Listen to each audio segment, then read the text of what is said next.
বাংলা সাহিত্যের রোমাঞ্চকর কিছু গল্প দিয়ে সাজানো আমাদের এই বিশেষ নিবেদন সানডে সাসপেন্স। নমস্কার, আমি ইন্দ্রাণী। আজ আপনার জন্য সত্যজিৎ রায়ের লেখা ছোট গল্প বহুরূপী। সত্যজিৎ রায়ের জন্ম 2রা মে 1921 সালে, প্রয়াণ 1992 সালের 23শে এপ্রিল। তার হাত ধরে 2009 সালে শুরু হয়েছিল সানডে সাসপেন্সের পথ চলা। তাই মে মাস আমাদের কাছে বরাবরই খুব স্পেশাল। ফেলুদা, প্রফেসর শঙ্কু, তারিণী খুড়োর পাশাপাশি সত্যজিৎ রায়ের ছোট গল্পগুলি বিশেষভাবে উল্লেখযোগ্য। সো হ্যালো এভরিওয়ান, আপনারা তো এই কথাটা অবশ্যই শুনেছেন। বাংলা সাহিত্যের কিছু রোমাঞ্চকর গল্প দিয়ে সাজানো আমাদের এই বিশেষ নিবেদন সানডে সাসপেন্স, বা ফেলুদা হোক বা প্রফেসর শঙ্কু, এগুলো সমস্ত কিছুর জিনিস সৃষ্টি যিনি এই ক্যারেক্টার্স গুলোকে দিয়েছেন, এবং যেনাকে চার্লি চ্যাপলিনের পর অক্সফোর্ড ইউনিভার্সিটি এই বাঙালিকেই এই সম্মানটা প্রদান করেছেন সিনেমা জগতে।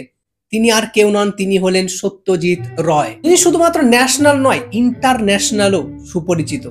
যিনি সিনেমা জগতের একজন আইকন, যিনি শুধুমাত্র নিজের জীবনটা একজন বই বাঁধাইয়ের কাজ দিয়ে এবং অ্যাডভার্টাইজমেন্ট থেকে স্টার্ট করেছিলেন, এবং পরবর্তীকালে তিনি অস্কার পান এবং আমাদের সামনে বিখ্যাত বিখ্যাত সমস্ত ছবি তুলে নিয়ে আসেন। তিনি আর কেউ নন, তিনি হলেন সত্যজিৎ রায়।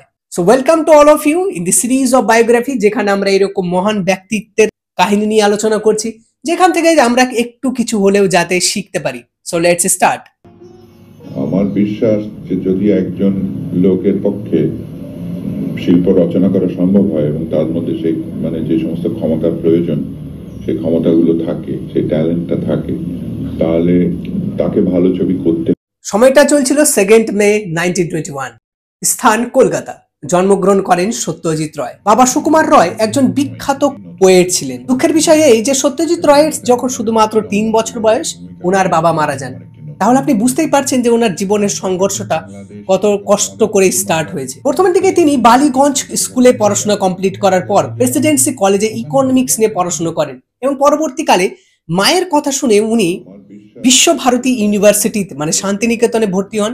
জেনার গুরু ছিলেন, যার লিডারশিপে উনি বড় হন, তিনি হলেন বিশ্বকবি রবীন্দ্রনাথ ঠাকুর। এবং তিনি পরবর্তীকালে ইন্সপায়ার্ড হন ফ্রেঞ্চ ফিল্ম ডাইরেক্টরসকে দেখে।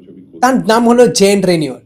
এবং সত্যজিৎ রায় স্যারের ইম্পর্টেন্স এতটাই, বা উনি একদিকে ডাইরেক্টরস, ফিল্ম মেকার, একদিকে কম্পোজার, রাইটার, সবকিছু ছিলেন।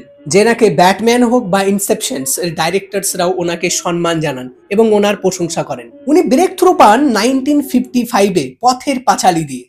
পথের পাঁচালী সিনেমা করার জন্য উনি 11টাই ইন্টারন্যাশনাল অ্যাওয়ার্ডস পান, এবং এছাড়া বেস্ট হিউম্যান ডকুমেন্টস অ্যাওয়ার্ড ওনাকে দেওয়া হয়। উনি 1956-এ পরাজিত হোক, 1959-এ অপুর সংসার, 1964-এ চারুলতা, 1970-তে অরণ্যের দিনরাত্রি, এবং ঘরে বাইরে এই বিখ্যাত বিখ্যাত সিনেমাগুলো উনি দিয়েছেন। 36টারও বেশি সিনেমা উনি আমাদের সামনে নিয়ে আসেন, এবং সিনেমা জগতে ওনার এত বড় কন্ট্রিবিউশন দেখে 1992-তে ওনাকে অস্কার অ্যাওয়ার্ড দ্বারা সম্মান করা হয়। 1984-এ ওনাকে দাদা সাহেব ফালকে পুরস্কার দেওয়া হয়। ওনার দ্বারাই এই আইকনিক ক্যারেক্টার্স গুলো সামনে বেরিয়ে আসে। ফেলুদা, যে ডিটেকটিভ সিরিজের সানডে সাসপেন্স আমরা শুনতে পাই, বা প্রফেসর শঙ্কু। এর জন্য শাহরুখ খান একটা ইন্টারভিউতে বলেছিলেন, Satyajit Ray is an institute of cinema in India and globally. যেখানে কি এখনকার দিনে ছেলে মেয়েরা শুধুমাত্র রিলস দেখতে গিয়ে ব্যস্ত হয়ে পড়ছে, যার ফলে তাদের মধ্যে নেগেটিভ থটস আসছে।